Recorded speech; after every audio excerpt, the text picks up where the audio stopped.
అష్టమి అర్ధరాత్రి శ్రీకృష్ణ జననం 9వ గర్భం. ఇది సాధారణమైనది కాదు. ఇది దైవ సంకల్పం సిద్ధమవుతున్న క్షణం. శ్రావణమాసం, కృష్ణపక్ష అష్టమి, అర్ధరాత్రి వేళ. సమస్త లోకం నిద్రలో ఉంది. కాని విధి మేల్కొని ఉంది. మధుర కారాగారంలో నిశ్శబ్దం పరాకాష్ఠకు చేరింది.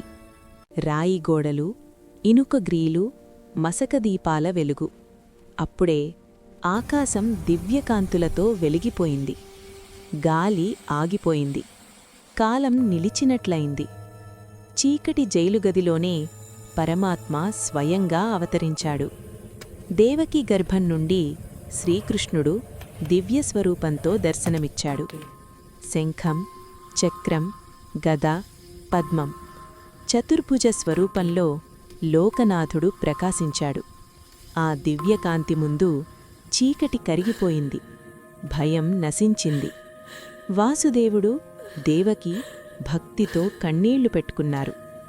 వినయంగా చేతులు జోడించి పరమాత్మకు నమస్కరించారు. ఆ క్షణంలో జైలు గోడలే వణికాయి. అంధకారంలో ధర్మం జన్మించింది. ఇది ఒక శిశువు జననం కాదు.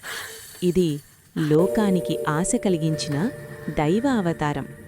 శ్రీకృష్ణ జననం.